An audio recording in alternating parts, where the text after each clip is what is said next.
Well, hello everyone. I hope you're doing well and that you've had a good week. And for those of you who were there, I hope you really enjoyed our Vibe Summer celebration. Especially in these times, it was so great just to see all of you guys taking part in the escape room and like all the different activities that were scheduled, like the stop motion animation with the jelly babies. I just hope you guys just enjoyed it as much as I did. And today I'm going to be continuing the series that Matt introduced last week on Break It Down. So just to get started then, I'm going to tell you a weird and I suppose slightly wacky story. So one day someone was instructed to go and capture a city. But instead of using a traditional army or using traditional means to take over a city, instead they marched around the city walls every day for 6 days, and they were cheering and blowing trumpets and playing musical instruments. And then on the 7th day, they then marched around the walls 7 more times, and afterwards, when they cheered, the walls fell down. They had taken the city.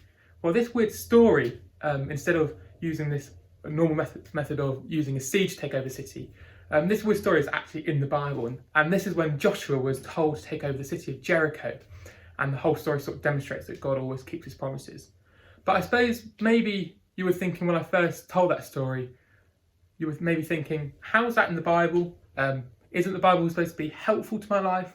And I suppose, what could that story possibly have to do with me or my life today? Maybe you've heard that the Bible is supposed to change your life and that it's the main way that God communicates with us. But then sometimes you read a little bit of it and sometimes you think, hang on a minute, that doesn't even make sense. I'm not even sure I even understand that, a bit like the story of Jericho. So how on earth is that supposed to help me? And I suppose someone told me a really good analogy that sometimes reading the Bible, sometimes like opening a book halfway through and you just start reading a random section or paragraph. You don't really know who the characters are, what's going on, or even what the story is about. And therefore, the Bible can feel like that, where we just go in halfway through and we're not really sure what's going on. Or I suppose another example is that it's like finding a piece of paper on the floor. You pick it up and read it, but you don't really understand what the writing is trying to say, as you don't really know the whole story behind the note. In other words, you have no background information, so you don't understand the context of the note. You don't know what they're talking about or why they wrote it or who they wrote it to. So you have to do your best to figure out what they're trying to communicate. And even though you might learn something from the note, for the most part, you're just guessing about what they're really talking about. And I think sometimes this is how we try to read the Bible. Sometimes read the Bible in the same way as picking up a random note on the floor. So sometimes when it comes to reading the Bible, we just sometimes just randomly pick a spot and start reading, and we try and figure out how what we're reading actually applies to our lives. And we try to sometimes understand it without any context, any background information, or key details such about why it was written or who it was written to. And I suppose because of that, we then struggle to understand what it meant, especially when it was written, and what it means for us today. So sometimes when we start reading the Bible, we can read these amazing verses and these amazing stories, and yet sometimes we still don't understand how these passages answer the questions that we have and how we can apply it to our lives, just like the story of Jericho I read out earlier.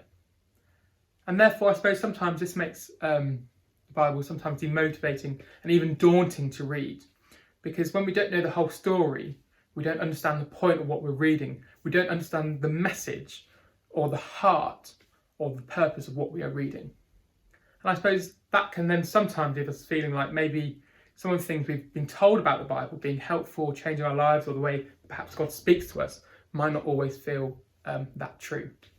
So today we're going to be looking at how we can take a different approach to the Bible, where we understand the context of the story and how this fits into the bigger picture and that overarching narrative of the Bible. So let's break it down together. I'm sure you guys already know, but let's recap this anyway. So the Bible was written over a roughly 1,500 year period, and it's split into 2 parts. You've got the Old Testament, which it goes from Genesis to Malachi, looking at creation, Israelites, God's chosen people, and amazing stories that demonstrate God's amazing character. And the New Testament, from Matthew to Revelation, where Jesus comes to earth and brings a new covenant, and then the last book, Revelation, looks at when Jesus is going to come again.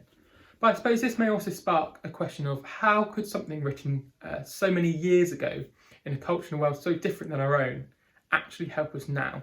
So as you know, I am a history teacher, so let's look at the Magna Carta as an example. So this document was created in 1215 when the barons or advisors rebelled against the king. And the document, just to cut a very long story short, gave a variety of different rights to the king's subjects, such as protection from excessive taxes. And amazingly, this document still forms the foundation of our democracy today, where taxes have to be passed by Parliament, who represent us, the people, from the executive power of the government. So for taxes to be passed, it has to go through Parliament. And therefore, even though this document, Magna Carta, was written over 800 years ago, it still very much impacts us today. And if we think about, the culture, the language of the time was fundamentally different today. If you have a look at the Magna Carta, it's written in Latin, so how are we supposed to understand that when it's written in a completely different language?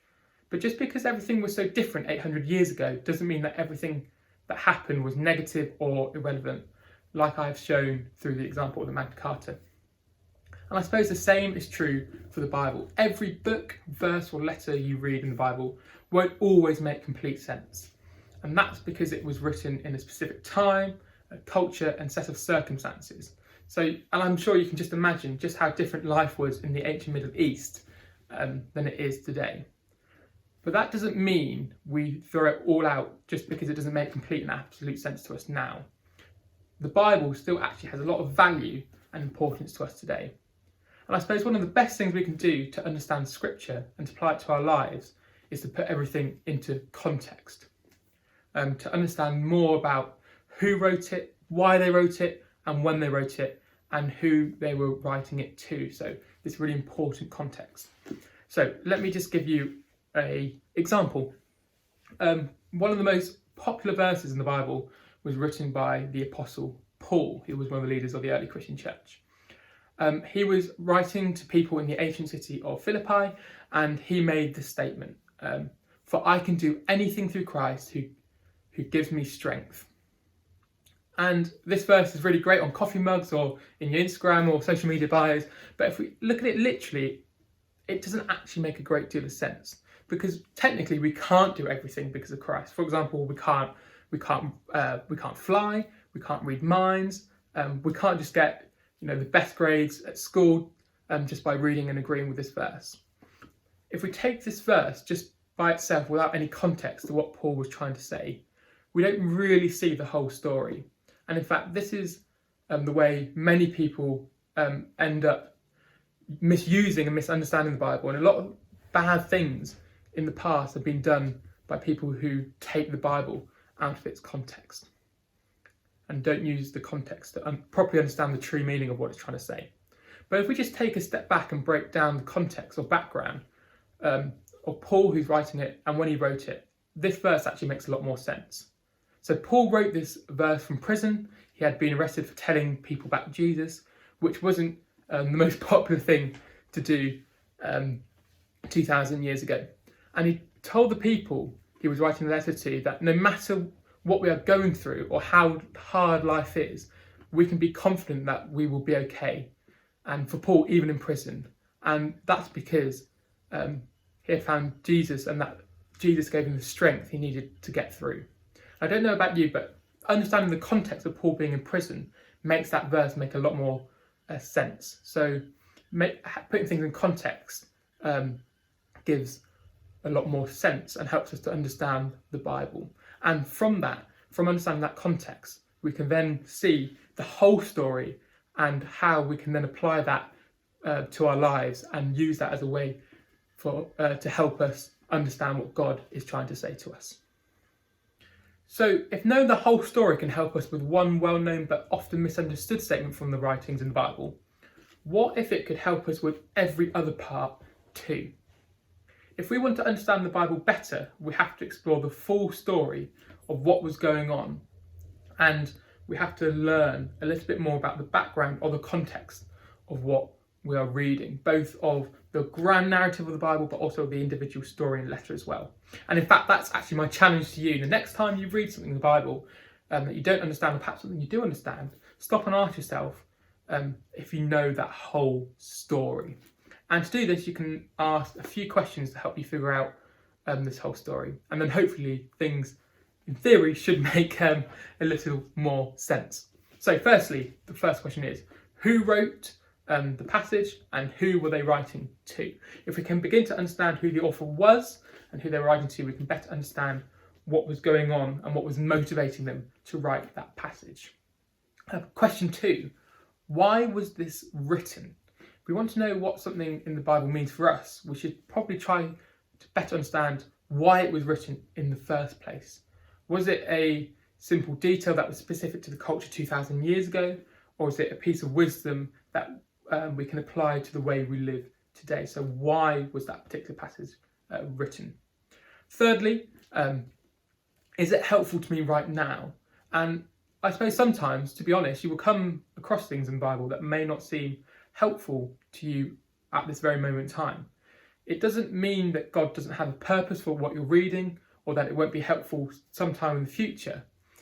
It just may not be the helpful answer, encouragement, or solution you need in that very moment. So don't stress out about trying to figure out exactly how you're supposed to apply every part of what you're reading to what you're experiencing now. Instead, trust that the details that don't always seem helpful now might be showing you something unique about God that you discover more about later. And it might just one day just pop into your mind and make a lot more sense. And this is, I suppose, one of the best parts about reading the Bible, is that the more you read it, the more it seems to reveal meaning and purpose for unique moments and phases of your life. There's something helpful in everything you read, but you may not always see it right away. And that is perfectly okay. I read a lot of the Bible and I think, what's going on? Is that really purposeful for me right now? Oh, and I suppose fourthly, I would also encourage you to just say a really short and simple prayer before you start reading, asking God just to really simply just to speak to you while you read, and make that prayer in the context that God is always with you and knows what is on your heart, and he uses the Bible as one of the many ways to speak to you. Whenever you read the Bible, God wants to speak to you. He has a desire to connect with you. And a friend of mine put it quite nicely. The Bible may not have been written to you, but it's certainly written for you. And God is making sure that there is something helpful and purposeful in everything you read. And even if you don't always see it right away, that's okay. But remember, when you know the whole story, things will make a lot more sense, both the context of the letter and the overall narrative of the Bible. So to help you understand the whole story, try reading the Bible those 3 questions in mind, and use the context as a way to help you understand what the Bible is saying. So this week, I encourage you and challenge you to read a bit of the Bible this week, where you look at it in its context and you ask those 3 questions. So with that in mind, have a great week and hopefully see you soon.